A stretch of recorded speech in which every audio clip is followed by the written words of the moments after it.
샬롬 류선생의 구속사 천국열차 유도순 목사님의 신구약 성경 파노라마를 낭독하는 시간입니다. 지금은 요한계시록 파노라마 2장 18절에서 29절까지입니다. 네 번째 교회, 두아디라 교회, 음행에 빠진 교회. 요절은 26절, 이기는 자와 끝까지 내 일을 지키는 그에게 만국을 다스리는 권세를 주리니. 두아디라 교회는 선한 사업에 열심히 있는 교회입니다. 그런 교회 지도자들이 거짓 선지자의 꾀임에 빠져 행음했다는 부끄러운 책망을 받게 됩니다. 어찌 이럴 수가 있다는 말인가? 마귀의 계기에 속지 않도록 정신을 차려야겠다는 경각심을 갖게 합니다. 이를 네 단원으로 나누어 상고하겠습니다. 첫째 단원 18절에서 19절 칭찬, 둘째 단원 20절에서 23절 책망, 셋째 단원 24절에서 25절 권면, 넷째 단원 26절에서 29절 약속, 첫째 단원 18절에서 19절 칭찬. 두아디라 교회의 사자에게 편지하기를 그 눈이 불꽃 같고 그 발이 빛난 주석과 같은 하나님의 아들이 가라사대. 18절 1. 두아디라 교회에 나타내신 주님의 모습은 1장에서 계시하신 여러 모습 중에서 14절에서 15절까지의 내용에 근거한 모습입니다. 기억, 그 눈이 불꽃 같고 18절 상반절라고 하십니다. 이는 그 앞에 아무것도 숨길 수가 없다는 통찰력을 나타냅니다. 도표에서 보는 바대로 불꽃 같은 주님의 눈은 음행에 빠진 두아디라 교회를 꿰뚫어 보고 계십니다. 니은 그 발이 빛난 주석과 같다 하십니다. 18절 중반절. 이는 불의와 불법을 가차없이 밟아버리신다는 심판주의 모습입니다. 이는 예사로운 모습이 아닌 것입니다. 그러므로 회개하지 않으면 행한 대로 갚으시겠다 하고 23절 말씀하시는 것입니다. 디귿 하나님의 아들이 가라사대 하십니다. 18절 하반절. 이는 18절에 사탄의 교훈을 받지 아니한 남은 자를 향한 모습이라 할 것입니다. 이런 모습으로 나타나시어 우선적으로 칭찬부터 하십니다. 내가 너의 산업과 사랑과 믿음과 성김과 인내를 아노니 하십니다. 19절 상반절. 여기 열간 산업, 사랑, 믿음, 인내, 성김이라는 덕목들을 생각해보면 두아디라 교회가 많은 일을 한 교회였음을 말해주고 있습니다. 덕목 중에 인내를 소망의 열매로 본다면 두아디라 교회는 믿음, 소망, 사랑의 덕목을 고루 갖춘 균형 잡힌 교회가 되는 것입니다. 그 위에 너의 나중 행위가 처음 것보다 많도다 하고 19절 하반절 칭찬하시는 것으로 보아 아름다운 덕이 더욱 활성화되어 가는 교회였음을 알게 됩니다. 둘째 단원 20절에서 23절 책망 1. 그러나 너에게 책망할 일이 있노라. 자칭 선지자라 하는 여자 이세벨을 용납함이니 하십니다. 20절 상반절. 자칭 선지자를 했다는 말씀으로 보아 그는 선지자라는 탈을 쓰고 침투한 것이 분명합니다. 그런데 이를 분별하지 못하고 두아디라 교회는 용납했던 것입니다. 2. 이는 칭찬하신 덕목 중에 사랑이 있는 것으로 보아 사랑하다가 그 거짓된 것을 드러내지 못한 것으로 여겨집니다. 2절 하반절. 이런 경우는 에베소 교회와는 정반대의 경우라 하겠습니다. 3. 그가 내 종들을 가르쳐 꾀어 행음하게 하고 우상의 제물을 먹게 하는도다 하십니다. 20절 하반절. 기억, 행음하게 했다는 말을 육적인 행음으로 한정할 이유는 없습니다. 행음하게 하고 우상의 제물을 먹게 하는도다 하고 행음과 우상을 결부시켜 말씀하는 것으로 보아 영적인 행음일 가능성이 더 많기 때문입니다. 니은 이 점은 발람의 기운에 빠진 버가모 교회를 가리켜서 행음하게 하였다고 2장 14절 말씀하고 있음에서도 드러납니다. 디귿 17장에서 바벨론 로마를 큰 음녀에 비유하여 땅의 임금들도 그로 더불어 음행하였고 땅에 거하는 자들도 그 음행의 포도주에 취하였도다고 말씀하고 있습니다. 17장 1절에서 2절.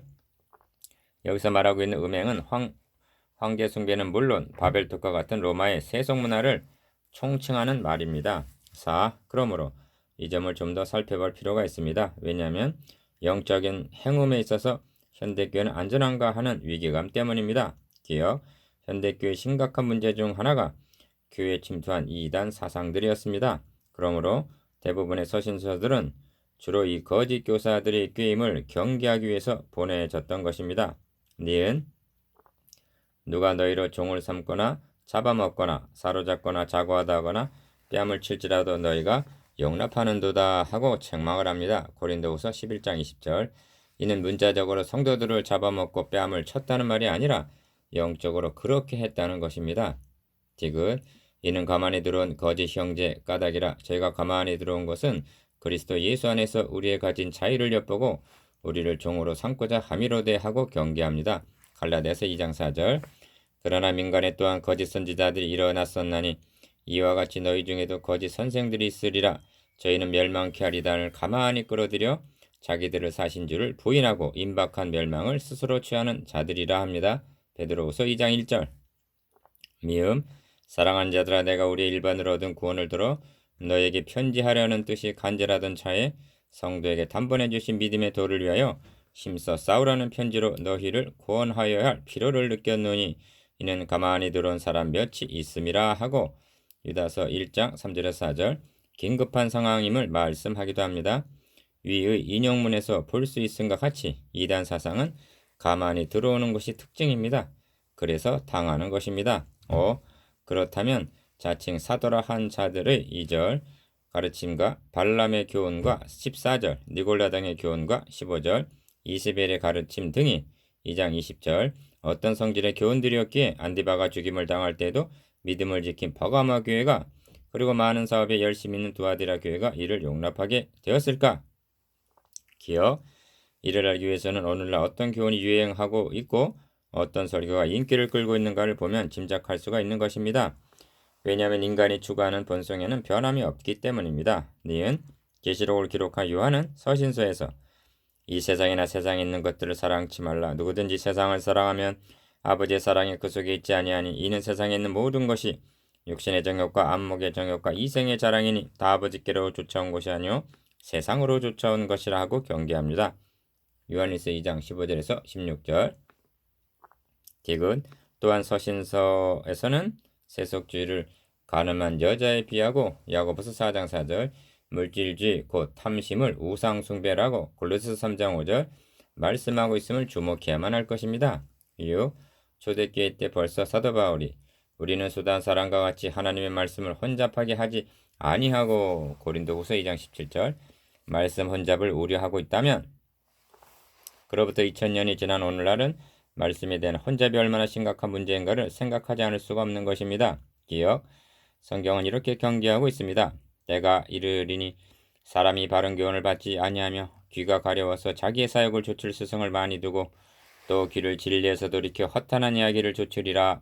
디모데후서 4장 3절에서 4절. 니은 우리는 지금 바울이 경계한 그때 처해 있다는 위기의식을 갖게 되고 그리하여 가만히 들어온 현대판 이세벨의 게임에 빠져서 행음하며 우상의 재물을 먹고 있는 것은 아닌가 고민하지 않을 수가 없는 것입니다. 7. 이 점을 역설하는 이유는 현대교회가 두아디라 교회처럼 많은 일을 하고 있으면서도 진리면에 있어서는 심각할 정도로 오염되어 있지 아니한가 하는 위기감 때문입니다.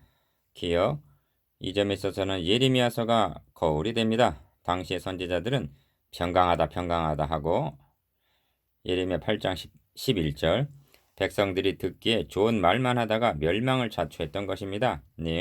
하나님은 이 땅에 기괴하고 놀라운 일이 있도다. 선지자들은 거짓을 예언하며 제사장들은 자기 권력으로 다스리며 내 백성은 그것을 좋게 여기니 그 결국에는 너희가 어찌 하려느냐고 예레미야 5장 30절에서 31절 책망하고 있는데 그 결국은 멸망이었던 것입니다.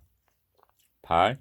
또 내가 그에게 회개할 기회를 주었으되 그 음행을 회개하고자 아니하는도다 하십니다. 21절 이는 윤리적인 죄를 범한 자의 특성이기보다는 이단 사상을 가진 자들에게서 나타나는 특성인 것입니다. 그래서 바울도 이단에 속한 사람을 한두 번 훈계한 후에 멀리하라 하고 말씀했던 것입니다. 디도서 3장 10절 셋째 단은 24절에서 25절 권면 1. 두아디라에 남아있는 이 교훈을 받지 아니하고 소위 사단의 깊은 것을 알지 못하는 너희에게 말하노니 하십니다. 24절 상반절 감사하게도 두아디라 교회에는 사탄의 꾀임에 미혹되지 않은 남은 자가 있다고 말씀합니다. 이세벨이 많은 심령을 잡아먹던 북왕조 이스라엘 때에도 하나님은 내가 나를 위하여 바알에게 무릎을 꿇지 아니한 7천을 남겨두었다 하고 말씀하셨습니다. 그런즉 이와 같이 이제도 은혜로 택하심을 따라 남은 자가 있느니라 하십니다. 로마서 11장 4절에서 5절 2. 다른 짐으로 너에게 지울 것이 없노라. 다만 너에게 있는 것을 내가 올 때까지 굳게 잡으라 하십니다. 24절 하반절에서 25절. 지금 이세벨의 꾀임에 넘어가지 않은 그대로 진리를 보수한 그대로 그 믿음을 주님 오실 때까지 굳게 잡고 있는 것으로 족하다고 격려하십니다. 넷째 단원 26절에서 29절 약속. 1. 이기는 자와 끝까지 내 일을 지키는 그에게 만국을 다스리는 권세를 주리니 그가 철장을 가지고 저희를 다스려 질그릇게 드리는 것과 같이 하리라 하십니다. 26절에서 27절 상반절 기억. 이 질그릇게 드리는 것과 같이 할 철장 권세가 무엇인가? 이 권세가 주님이 재림하실 때에 가서야 몽땅 주어지는 양 여기에서는 아니 됩니다. 이 권세가 전투하는 교회에 더욱 필요함을 주님은 아시기 때문입니다. 니은 13장을 보십시오. 사탄으로 상징된 용이 자기의 능력과 보좌와 큰 권세를 그에게 주었더라. 예, 그라는 것은 바다에서 올라온 짐승 곧 적그리스도를 말합니다. 예, 그에게 주었더라 하고 말씀합니다. 13장 2절. 이는 주님께서 아버지께 받은 권세를 교회에게 위임하셔서 싸우게 하시는 것에 대한 모방입니다. 교회가 이 권세를 받아가지고 저희를 다스려 질그릇 깨뜨리는 것과 같이 정복해 나가야 함은 지금 수행해야 할 전쟁인 것입니다. 2. 생각해 보십시오. 초대교회에 이 권세가 주어지지 않았다면 약하고 천하고 멸시받고 없는 것들인 소수의 무리들에 의하여 예루살렘으로부터 시작된 복음이 온 세계에 전파될 수가 있었으며 사도 바울에게 이 권세가 주어지지 않았다면 그가 어떻게 예루살렘으로부터 두루 행하여 일루리곤까지 그리스도의 복음을 편만하게 전할 수가 있었겠습니까? 로마서 15장 19절. 바울은 자신이 수행한 선한 싸움이 오직 하나님 앞에서 경관진을 파하는 강력이라고 말씀하고 있습니다. 고린도 후서 10장 4절. 바울은 철장을 가지고 질그릇게 드리는 것과 같이 비진리의 세력들을 부수며 복음으로 정복해 나갔던 것입니다. 이 권세만이 아니라 생명수 샘과 만나도 이스라엘 백성들에게 광야에서 주어졌듯이 광야를 통과하고 있는 하나님의 백성들에게 있어서는 지금이 더욱 필요한 것입니다. 3. 나도 내 아버지께 받은 것이 그러하니라 하십니다. 27절 하반절. 이는 시편 2편 9절에서 너가 철장으로 저희를 깨뜨리며 질그릇같이 부수리라 하신 메시아 예언을 염두에 두고 하신 말씀임이 분명합니다. 기억.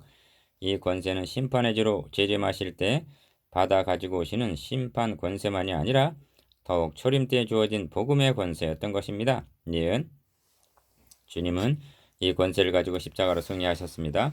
모든 오해는 주님께서 죽으시고 다시 사심으로 쟁취하신 십자가의 승리를 최후 심판의 승리보다 열등한 것으로 여기는 데서 기인합니다. 아닙니다. 천하 만민을 구원하신 것은 십자가의 승리로 말미암은 것이지 최후 심판이 아닌 것입니다. 디귿. 주님은 이 권세를 교회에 위임하신 것입니다. 주님은 두아디라 교회에 남아있는 자들에게 이 권세를 가지고 이세벨이 퍼뜨리고 있는 비진리의 세력과 맞서서 질그릇 깨뜨리는 것과 같이 하라고 격려하고 계시는 셈입니다. 4. 내가 또 그에게 새벽벌을 주리라 하십니다. 이 새벽벌은 22장 16절에서 나는 다윗의 뿌리오 자손이니 곧 광명한 새벽별이라 하신 말씀에 근거하여 주님 자신으로 보아야만 안전합니다. 야정군 사령관께서 전투하는 휘하 부대에서 지급하신 무기들 곧 생명나무의 과실 7절, 감추었던 만나와 흰돌 17절, 철장 권세와 새벽별이란 별개의 무기들이 아니라 복음의 능력인 것입니다. 다시 말하면 주님의 이름을 주시겠다는 말씀입니다. 이런 뜻입니다. 너는 칼과 창과 단창으로 내게 오거니와 나는 너가 모욕하는 이스라엘 군대 하나님의 이름으로 너에게 가노라. 사무엘상 17장 45절. 5. 이제 두아디라 교회가 아니라 귀 있는 자는 성령의 교회들에게 하시는 말씀을 들어야 할 차례입니다. 기억. 현대교회 추세는 복음 진리를 추구하기보다는 교회 성장에 매달려 있는 추세라 할 수가 있습니다. 이것이 사실이라면 교회 성장만 가져준다면 이세벨도 좋다고 여기게 될 것이 아닙니까? 모든 교회가 나는 사람의 뜻과 마음을 살피는 자인 줄 알지라 내가 너희 각 사람의 행위대로 갚아주리라 하신 23절 말씀을 명심하게 되기를 바랍니다. 니은 그리스도에 충성된 증인이 되시기를 기원합니다. 십자가의 도가 멸망하는 자들에게는 미련한 것이지만 구원을 얻는 우리에게는 하나님의 능력입니다. 고린도전서 1장 18절 다시 말씀드립니다. 복음은 모든 믿는 자에게 구원을 주시는 하나님의 능력입니다. 로마서 1장 16절 디귿 복음을 옆으로 밀어놓고 사람의 예술과 간사한 유혹에 빠져 모든 교훈의 풍주에 밀려 요동치 않게 되시기를 기원합니다. 에베소서 4장 14절. 리을 다시 강조합니다만 교회는 만국을 다스릴 권세가 주어졌습니다. 이제 확신해야 할 것은 이 권세가 여러분에게도 이미 주어졌다는 사실입니다. 성경은 말씀합니다. 그 그리스도 안에서는 신성의 모든 충만이 육체로 가시고 너희도 또한 그 안에서 충만하여졌으니 골로새서 2장 9절에서 10절. 그렇다면 우리에게 요청되는 것은 믿음의 큰 담력입니다. 디모데전서 3장 13절. 성경은 말씀합니다. 그러므로 너희 담대함을 버리지 말라. 이것이 큰 상을 얻느니라. 또한 뒤로 물러가면 내 마음이 저를 기뻐하지 아니하리라 하셨느니라. 히브리서 10장 34절에서 39절.